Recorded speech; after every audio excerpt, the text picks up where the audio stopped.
It starts young, doesn't it? That quiet expectation. Maybe it's the coach yelling from the sideline. Maybe it's your dad standing in the garage, handing you a wrench, and telling you to keep going until it's done. Or it could be something subtler, a raised eyebrow when you didn't finish your homework, or the way your older brother was praised for staying up late to study. Wherever it begins, the message is the same. To be a man is to produce, to endure, to prove. Growing up, I remember watching my dad come home from work late, his face worn from the day. He would drop his bag on the door, pour himself a beer, and sit silently for a moment. But even in that brief pause, you could tell he wasn't really resting. His eyes would drip to the clock, and before long, he would be fixing something around the house or working on the bike. Can't sit still, he used to say. But now I wonder if he didn't know how. Men learn this early. If you're not working, you're wasting time. It's not something anyone says outright. It's more insidious than that.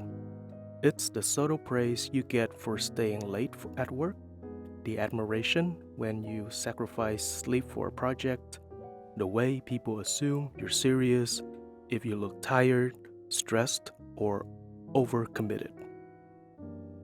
Why does achievement feel like survival? If I'm not doing something, I feel useless, lazy, like I'm letting everyone down. It's not that anyone says it out loud, it's just there. This unspoken pressure to be doing, producing, achieving. But who am I really doing it for? There's a moment in every man's life when he realizes he's stuck in a loop, but he doesn't know how to get out. For me, it came one Wednesday evening when I found myself at my desk at 12 p.m., not because I had something urgent to finish, but because I didn't know where else to be. The workday was over, my inbox was empty, but I stayed. I told myself I was getting ahead, but the truth? I was afraid of the quiet. I was afraid that if I walked away, the world would move on without me, that I would be forgotten, replaced, or deemed irrelevant. It sounds ridiculous, but I bet you felt it too. That itch to stay in motion because stopping feels like failure. This is what I call the productivity trap. It's the belief that your value as a man is tied to how much you produce. If you're not hustling, you're falling behind. If you're not achieving, you're not enough. I met him at a networking event a few years ago. He was in his late 30s, running a tech startup that was turning heads in the industry. On paper, he had everything: a booming business, a supporting wife, two healthy kids, and a house that looked straight out of an architectural digest. But as we talked, I noticed the crack in his confidence. It's weird, he admitted, swirling his drink. I should feel good about where I'm at, but I don't. If I'm working, I feel guilty for not being with my family. But when I'm with my family, I feel like I should be working. That's the trap. My friend has built his life on the idea that success meant constantly doing more. But now, success was suffocating him. He wasn't chasing his goals anymore. His goals were chasing him. Sounds familiar?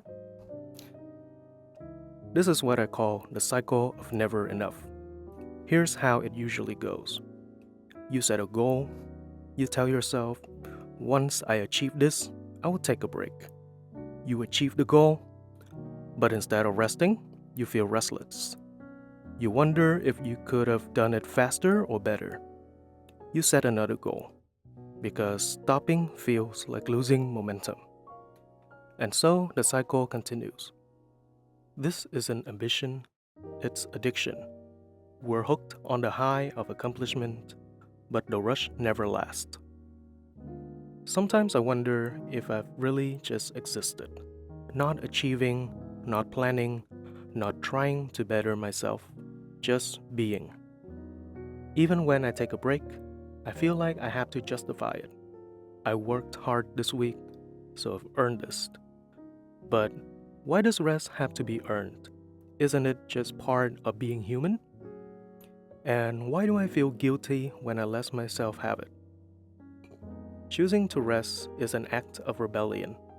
It's like standing in the middle of a highway and deciding you're not going to let the traffic sweep you away. It's saying, I am enough, even when I'm not producing. But rebellion isn't easy. When I first started prioritizing rest, I felt like I was breaking some unspoken rules. I would block out an hour in my calendar for downtime, and within minutes, the guilt would creep in. My phone would buzz with emails, and I would feel the pull to respond. I would glance at the dishes in the sink and think, I should take care of that. It's a strange thing, isn't it? How rest feels wrong, even when we're desperate for it. The first time I tried meditating, I lasted 30 seconds. I'd read about all the benefits: less stress, better focus, improved sleep, and figured I would give it a shot. So I sat down, closed my eyes, and tried to hear my mind. It was a disaster. My thoughts were like swarm of bees, buzzing louder and louder with every passing second. Did I pay that bill? What's for dinner? Am I doing this right? I opened my eyes and gave up. I decided meditation wasn't for me. But here's the thing. The problem wasn't the practice, it was me. I wasn't used to being still. My mind had been running at full speed for years, and suddenly I was slamming on the brakes. Of course, it felt jarring. The silence is the hardest part. When I finally stopped moving, everything I've been avoiding bubbles to the surface. Regrets, insecurities, fears. It's like staring into a mirror that reflects not just my face, but my flaws. No wonder we avoid it. Burnout doesn't hit like a wrecking ball. It's more like a slow leak. It sneaks up on you, eroding your energy and enthusiasm bit by bit until there's nothing left. For me, it started with little things. Forgetting where I'd left my keys, struggling to focus on tasks that used to be second nature, snapping at friends over trivial things. I told myself that it was just a phase, that I would snap out of it once things settled down. But things didn't settle down. They piled up. One day, I found myself sitting in my car in the office parking lot, staring at the steering wheel and trying not to cry. I felt completely drained, like a battery that couldn't hold a charge anymore. That's the cost of burnout. When you're under constant stress, your body is flooded with cortisol and adrenaline, hormones designed to help you survive a crisis. But when the crisis never ends, those hormones wreak havoc on your system. Sleep becomes elusive. Even when you're exhausted, your mind races. Energy levels plummet. No amount of caffeine can get you back to baseline. Focus deteriorates. You feel like you're swimming through mental fog. Burnout isn't just in your head, it's in your body. Why do we wear exhaustions and burnout like a badge of honor? It's like we think suffering is proof of our commitment. But who are we trying to impress, and at what cost? For the longest time, I thought rest meant lying on the couch and doing nothing. But the truth is, rest isn't one size fits all. For some men, rest is fishing at dawn. For others, it's playing guitar, cooking a new recipe, or walking the dog.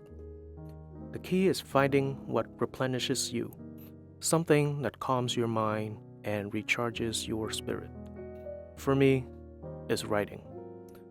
Every morning, before I check my phone or dive into emails, I spend 10 minutes with either a book or a notebook. Sometimes I write about what's on my mind, other times I make a to-do list or reflect on something that's been bothering me. It doesn't matter what I write, the act itself is what matters. Journaling forces me to slow down and listen to myself instead of getting swept up in the noise of the day. What if rest isn't about doing less, but doing differently? What if it's not about stopping, but about shifting gears? About creating space for the things that makes you feel alive? Rest doesn't just benefit you, it benefits everyone around you. When you are well rested, you're more patient, more present, more resilient. You show up as the best version of yourself for your partner, your kids, your friends, and your colleagues. I've seen it in my own life. When I started prioritizing rest, my relationships improved. I had more energy to connect with the people I care about. I stopped snapping at loved ones for trivial things. Rest isn't selfish, it's selfless. I used to think my fear of rest was personal, something unique to my own insecurities. But the more I talked to other men, the more I realized it's universal. For most of us, rest isn't just uncomfortable, it's threatening. It challenges everything we've been taught about what it means to be a man. Rest makes us feel exposed. When you stop moving, there's nothing left to distract you from who you really are. No achievements to hide behind, no busy schedule to excuse your flaws. You're left with just you. That's terrifying. I remember a conversation I had with a friend of mine who had just been laid off from his job. He wasn't just struggling financially, he was struggling emotionally. I feel useless, he admitted, like I don't even know who I am without work. His identity had been so tightly wrapped around his job that losing it felt like losing himself. From a young age, we're taught that a man's worth is tied to his utility. If you're not providing, producing, or protecting, what are you even doing? This mindset is why so many men struggle to rest. To rest is to stop proving your worth, to let go of the need to justify your existence. And that's a scary thing to do when you've spent your whole life equating stillness with weakness. I don't know who I am when I'm not busy. If I strip away the work, the hustle, the goals, what's left? And if I don't like the answer, what do I do about it?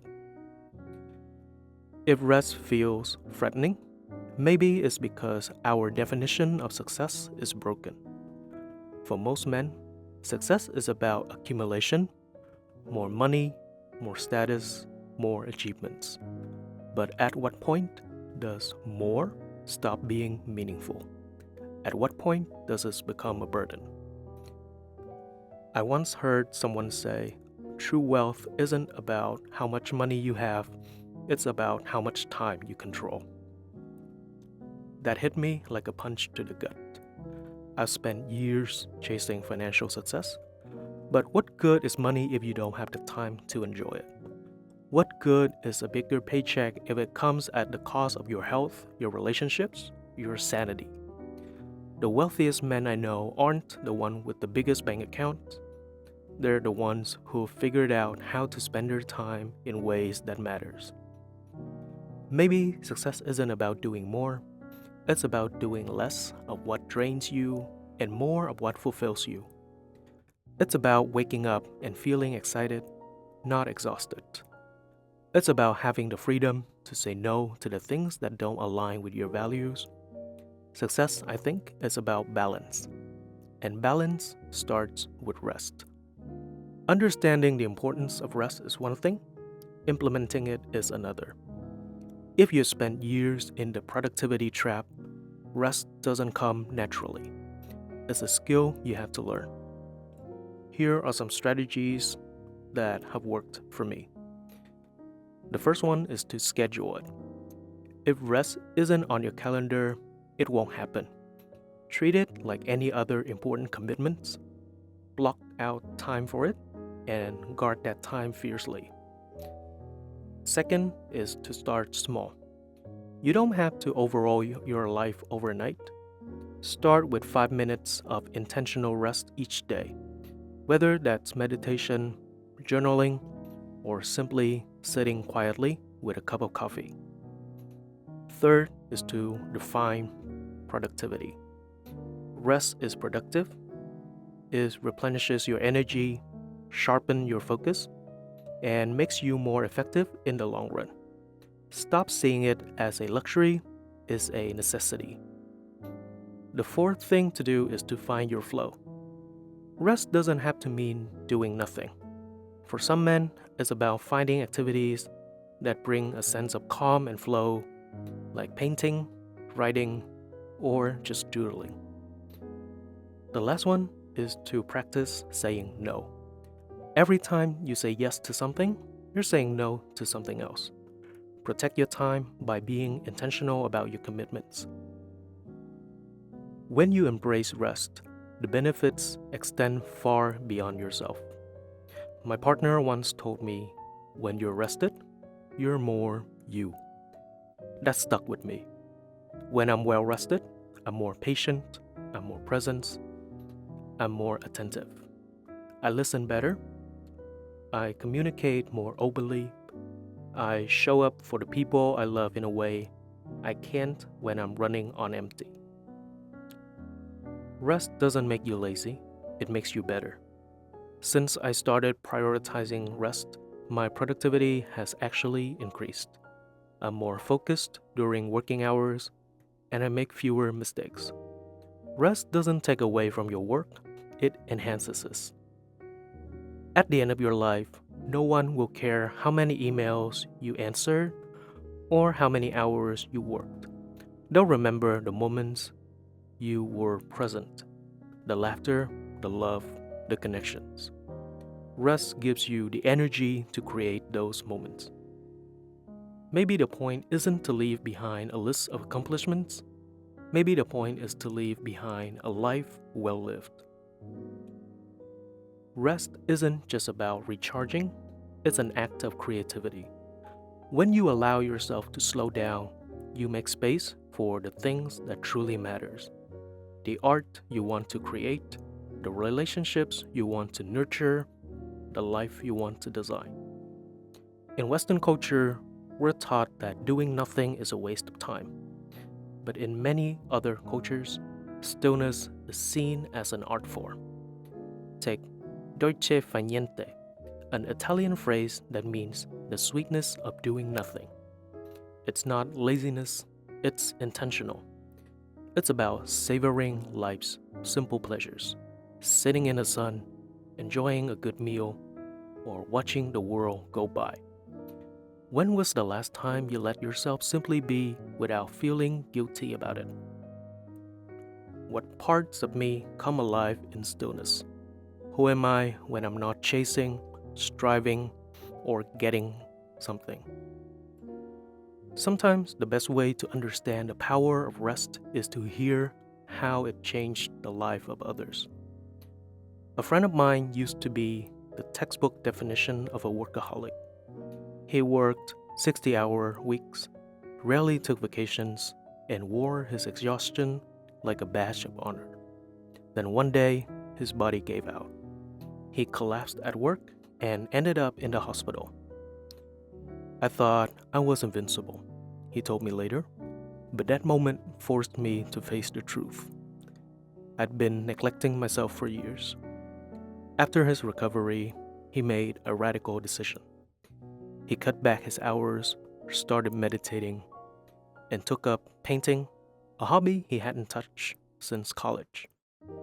It's funny, he said. I thought slowing down would make me less successful, but I'm actually more productive now and happier than I've ever been. I've already shared bits of my story, but here's the part that I haven't told you. Rest didn't come naturally for me. It was a fight. I had to unlearn decades of conditioning that told me rest was a weakness. I had to confront the fears and insecurities that bubble up when I slowed down. And I had to remind myself over and over that I was worthy of rest. Not because what I had achieved, but because I'm a human. What would my life look like if I gave myself permission to rest? What possibilities might open up? Even when we understand the importance of rest, it's not always easy to embrace it. Guilt and resistance are powerful forces, but they're not unbeatable. So why do we feel guilty? The guilt around rest often comes from a deeply ingrained belief. If I'm not doing something productive, I'm wasting time. But here's the thing. Rest is productive. It's just not always tangible. You can't measure it in the same way you measure hours worked or tasks complete. But that doesn't make it any less valuable. So, how do you overcome it? First is to reframe your beliefs. Instead of seeing rest as the opposite of productivity, see it as an essential part of it. Next is to practice self-compassion. Remind yourself that it's okay to take breaks. You're not lazy, you're human. The last is to start small. Guilt often fades as you experience the benefits of rest. Start with just 5 minutes a day and build from there. So, what's holding me back? Why do I resist rest so much? What am I afraid of? If you're ready to embrace rest but don't know where to start, here are some practical tools and help you along the way. Journaling is one of the most powerful ways to process your thoughts and emotions. Try journaling about your relationship with rest. What does it mean to you? What fears or doubts come up? Meditation. It doesn't have to be complicated. Even a few minutes of mindful breathing can help you feel more grounded and present. One of the more important ones is a digital detox. Our devices are often the biggest barriers to rest. Try unplugging for a few hours or even a full day and see how it changes your perspective. You can also try out restorative activities. Not all rest looks like lying on the couch. Activities like yoga, working out, hiking, or cooking can be deeply restorative as long as you approach them with intention.